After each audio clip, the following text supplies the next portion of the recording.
நாரத முனிவரே, இதெல்லாம் என்ன? அரசகுமாரியை நான் மணந்து கொள்ள வேண்டும் என்று கூறினீர்களாமே, இது அவசியம்தானா? ஒரு இளம் பெண்ணின் வாழ்க்கை என்னால் பாதிக்கப்படலாமா? இல்லற வாழ்வில் நான் ஈடுபட்டால் இதுவரை கடைபிடித்த துறவற தர்மம் பயனற்று போகாதா? இல்லை செய்யவனரே, இல்லை. தவமுனிவர்கள் அனைவரும் நீண்ட காலம் தவம் புரிந்த பிறகுதான் திருமணம் செய்து கொண்டு வாழ்ந்திருக்கிறார்கள். வானப்பிரஸ்தம் மேற்கொள்வதற்கு கிரகஸ்தம் என்ற தகுதி தேவைப்படுகிறது. காசிப முனிவருக்கு அதிதி, வசிஷ்ட முனிவருக்கு அருந்ததி, பிருகு முனிவருக்கு புரோமிசை, அத்திரி முனிவருக்கு அனுசுயா என்று அனைவருமே தங்கள் பத்தினிகளோடு வாழ்பவர்கள் தானே. தாங்கள் சொல்வது உண்மைதான். ஆனால் என்ற தயக்கத்திற்கே இடமில்லை. அன்னை ஆதிபராசக்தியே இதை ஏற்றுக்கொண்டதற்கு அடையாளமாக மன்னனின் நோயை நீக்கி அருள் புரிந்திருக்கிறாள். மன்னன் நலமாக வாழ வேண்டும் என்பதற்காவது தாங்கள் இதை ஏற்றுக்கொள்ளத்தான் வேண்டும். ஆதிபராசக்தியின் ஆணை அதுவென்றால் அவ்விதமே நடக்கட்டும். தாயே பராசக்தி.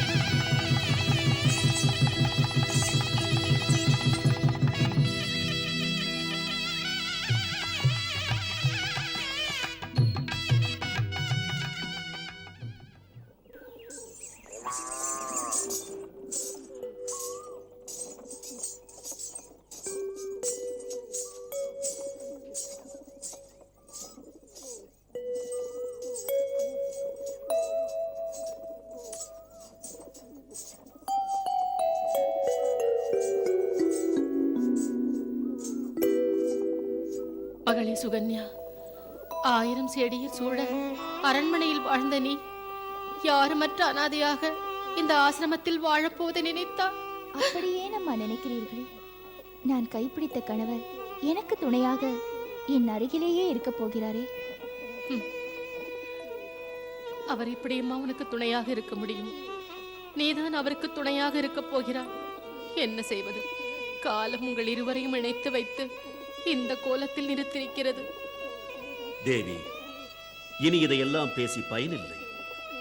மகளுக்கு தகுந்த மணாளனை கொடு என்று வேண்டுவதற்காகத்தான் கானகத்திற்கு வந்து துர்கா தேவிக்கு பூஜை செய்தோம்.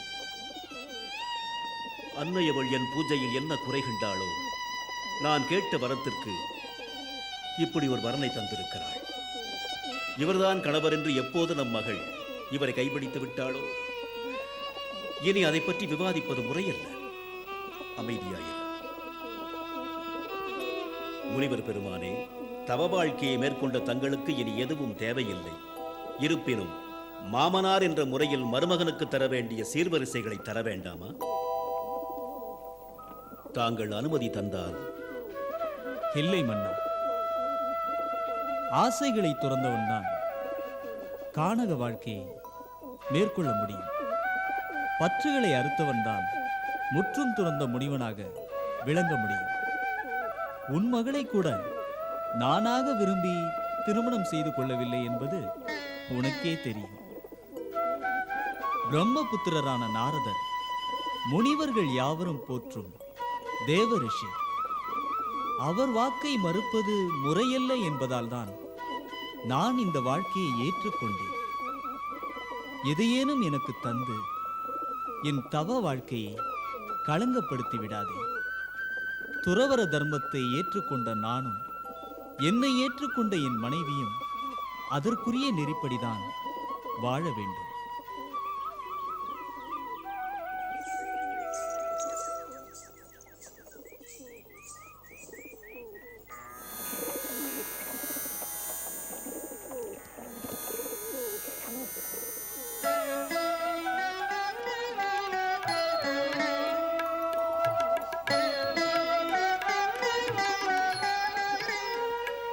மகளே சுகன்யா, இது என்னம்மா கோலம்? இதுதான் அம்மா துறவற தர்மத்துக்குரிய கோலம்.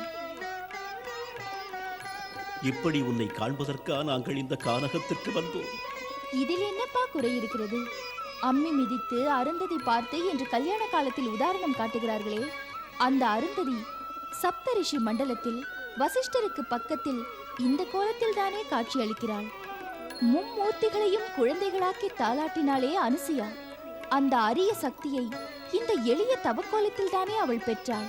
சுகன்யா, பதிவிரதைகளின் வரலாற்றை அறிந்திருக்கும் உனக்கு அதற்குரிய தர்மமும் தெரிந்திருக்கும். அதனால் அதை பற்றி உனக்கு விளக்கமாக சொல்ல தேவையில்லை. இருப்பினும் விழியற்ற கணவரோடு வாழ நேர்ந்த உனக்கு நம் குலத்திற்கு பழி நேராதபடி எச்சரிக்கையாக வாழ வேண்டும். அம்மா, இந்த மர உரி எனது நெறி எது என்பதை நினைவுபடுத்திக் கொண்டே இருக்கும். இந்த ருத்ராட்ச மாலை காமனை எரித்த ஈசனின் கண்ணிலிருந்து வந்தது என்பதை உணர்த்திக் கொண்டே இருக்கும்.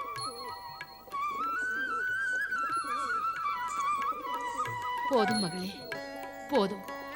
கூறிய மதிகொண்ட உன்னை மகளாக பெற்றது சூரிய குலத்திற்கே பெருமை. இனி நாங்கள் அமைதியாக விடை பெற்றுக் கொள்வோம்.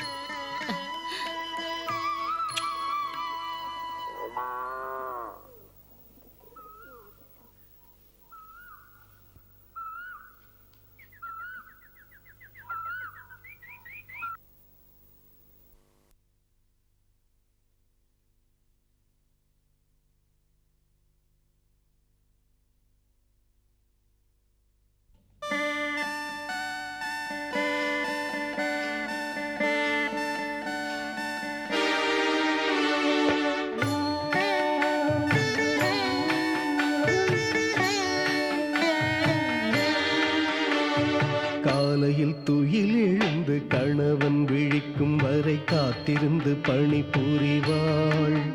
முகம் பார்த்திருந்து குறிப்பறிவாள். தினம் காணுகின்ற பொய்கைதனில் நீராடச் செய்தவரை கண் போல காத்திடுவாள். தன் கண்ணோடு சேர்த்திடுவாள். காலையில் துயில் எழுந்து கணவன் விழிக்கும் வரை காத்திருந்து பணி புரிவாள். முகம் பார்த்திருந்து குறிப்பறிவாள்.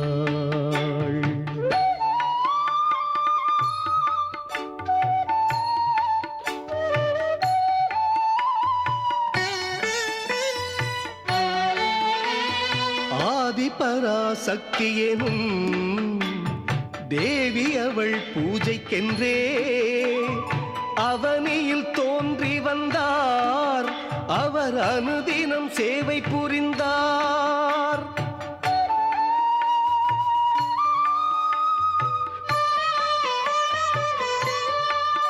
அந்த அற்புத முனிவர் அவர் பொற்பதம் தொழுவதற்கே நானும் இங்கு வாழ வந்தேன் என தானும் அதில் சார்ந்து நின்றாள்.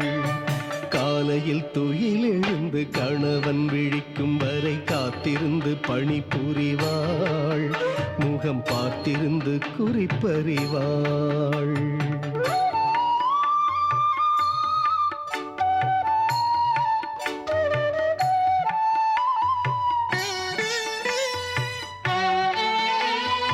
அறுசுவை உண்டிகளை அருந்திய நாள் மறந்து வெறும் கிழங்கை படைப்பாள். தானும் விருப்பமுடல் புசிப்பாள்.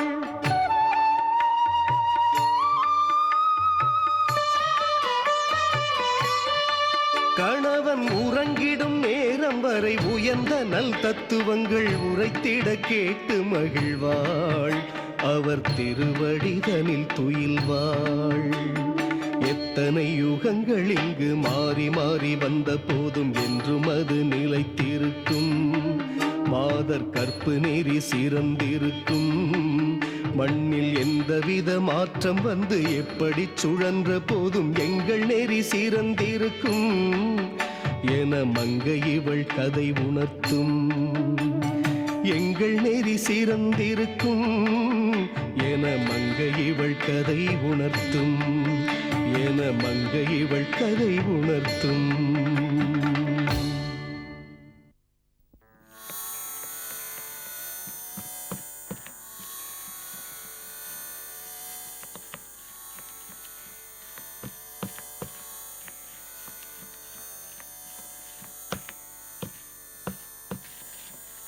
நாராயண நாராயண வாழ்க வாழ்க அஸ்வினி தேவர்கள், வாழ்க வாழ்க சூரியகுமாரர்கள். வாருங்கள் மாமுனிவரே, வாருங்கள் வாருங்கள், திரிலோக சஞ்சாரியே வாருங்கள். அமருங்கள் அமருங்கள். என்ன தேவலோக மருத்துவர்களே, நலம்தானே? வேண்டாம் நாரதரே, வேண்டாம். தயவு செய்து அந்த வார்த்தையை சொல்லி வாழ்த்தாதீர்கள். நாராயணா, இது என்ன வியப்பு? நீங்கள் இருவரும் சூரிய தேவனுக்கும் சஞ்சாதேவிக்கும் இரட்டர்களாக தோன்றிய திருக்குமாரர்கள். உங்கள் அழகும் ஆற்றலும் 30 கோடி தேவர்களாலும் பாராட்டப்படுகின்றன. வைத்திய சாஸ்திரத்தில் தனிப்பெரும் திறமை பெற்று விளங்கும் உங்கள் தகுதியை அறிந்துதான் உங்களை தேவலோக வைத்தியர்களாக நியமித்திருக்கிறார்கள். அப்படி இருக்க அந்த சிறப்பு பெயரை நீங்கள் ஏன் புறக்கணிக்கிறீர்கள்? திரிலோக சஞ்சாரியான தங்களுக்கு தெரியாதது ஏதேனும் இருக்கிறதா? ஏதும் அறியாதவர் போல் ஏன் இப்படி நாடகம் ஆடுகிறீர்கள்? நாடகமா? நாராயணா, நான் உங்களை பார்க்க வந்த நேரம் சரியில்லை என்று தோன்றுகிறது. இப்போதைக்கு இங்கிருந்து செல்வதுதான் நல்லது. நான் வருகிறேன். நாரதரே, சற்று நில்லுங்கள். வேண்டாம் வேண்டாம், என்னை விட்டு விடுங்கள். அப்படி சொல்லாதீர்கள் நாரதரே. தங்களை தவிர எங்களுக்கு ஆறுதல் சொல்ல வேறு யார் இருக்கிறார்கள்? ஆறுதல் கூறுவதா? நாராயணா, நீங்கள் இருவரும் தேவலோக மருத்துவர்கள். உங்களுக்கு என்ன குறை இருக்கிறது? மருத்துவர்களாக இருப்பதுதான் குறை. ஏன் அப்படி கூறுகிறீர்கள்? பூவுலகை வாழ வைக்கும் தேவர்களுக்கும் நோய்கள் வருகின்றன.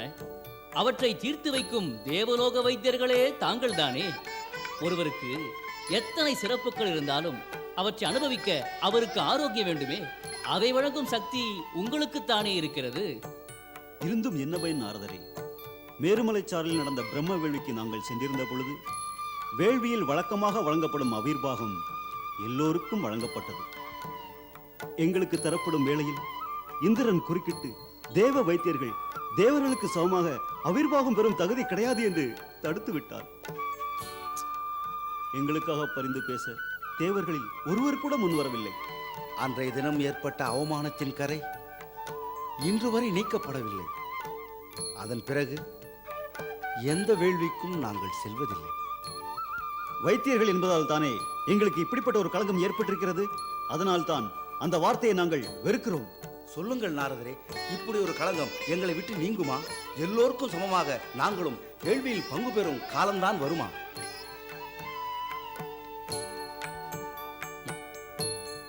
அஸ்வினி தேவர்களே, எல்லாவற்றுக்கும் மூல பிரகிருதியாக விளங்குபவள் அன்னை ஆதிபராசக்தி. அவள் நினைத்தால் அடுத்த கணமே உங்கள் துன்பங்கள் நீங்கிவிடும். ஆனால் வெறும் தியானத்தால் மட்டும் அவளை நீங்கள் திருப்தி செய்துவிட முடியாது. நீங்கள் இருவரும் இப்போதே பூலோகம் செல்லுங்கள். அவளே கண்டு மகிழும் வண்ணம் ஒரு அற்புத காரியத்தை செய்யுங்கள். அப்போதே அவள் மனம் கனியும், உங்கள் எண்ணமும் ஈடேறும். நாராயண நாராயண.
சகோதரா, அதோ பார், அந்த இளம் பெண்தான் சேவன முனிவரின் மனைவி சுகன்யா. இத்தனை அழகான அந்த பெண் ஒரு வயதான முதியவரோடு வாழ்வதை நினைத்தால் அவளை பாராட்ட வேண்டும் போல் தோன்றுகிறது. அவசரப்படாதே. பொங்கும் அழகும் பூரிக்கும் இளமையும் கொண்ட அவள் எங்கே தனக்கு தகுந்த ஆணழகன் கிடைக்கிறானோ அங்கே இடறி வளர்த்தானே செய்வாள். எல்லோரையும் அப்படி ஒரே துலாபாரத்தில் நிறுத்தி பார்க்காதே. பதிவிரதா தர்மம் என்னும் தட்டு எதிரில் எதை போட்டாலும் தாழ்ந்து விடாது. இந்த பெண் அப்படிப்பட்டவள் தானா என்பதை சோதித்து பார்க்காமல் எப்படி நம்மால் நம்ப முடியும்? வேண்டாம். பத்தினி பெண்களின் கற்பை சோதிக்க நினைப்பது நெருப்புடன் விளையாடுவது போலாகும். நாம் ஒன்றும் தவறான நோக்கத்தோடு அவளை நெருங்கப் போவதில்லை. அவள் தன் கற்பு நெறியில் தவறாமல் இருக்கிறாளா என்று சோதிக்கத்தானே போகிறோம். ஒருவேளை சோதனையில் அவள் வென்றுவிட்டால் குருடரும் முதியவருமான அவளது கணவருக்கு கண் பார்வையும் இளமையும் கொடுப்போம். அவள் நிலை தடுமாறிவிட்டால் கணவனுக்கு துரோகம் நினைத்த அவளை புதுமை கொண்டவளாக மாற்றி விடுவோம். பொருத்தமான தண்டனை. வா.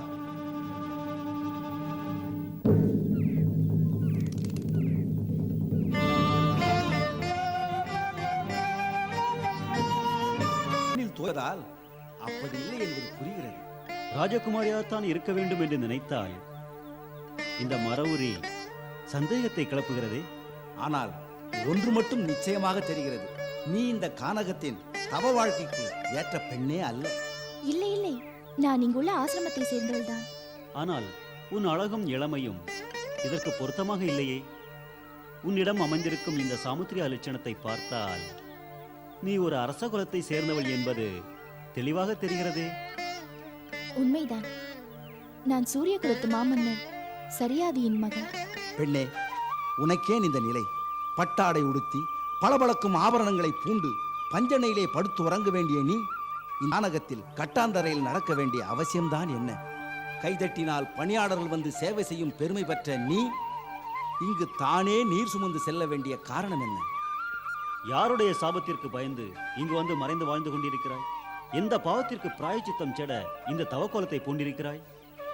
நீங்கள் நினைப்பது போல் பாவத்திற்கும் சாபத்திற்கும் ஆளாகி நான் இங்கு வரவில்லை. ரிஷி பத்தினியாகிய நான் அதற்குரிய தர்மத்தை மேற்கொண்டு இங்கு வாழ்கிறேன். அப்படியானால் உன் கணவர்? யாவரும் போற்றும் சீயவன முனிவர். என்ன, சேவன முனிவரா?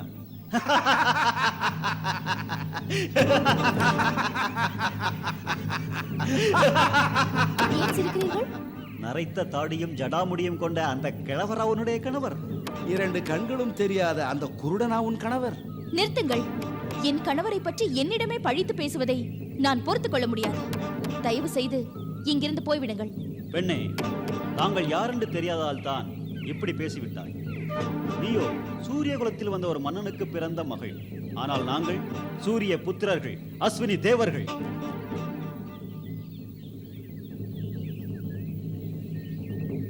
நாம் யாரென்று அறிந்த பிறகும் பேசாமல் செல்கிறாள். அதுதானே, விடக்கூடாது. வா.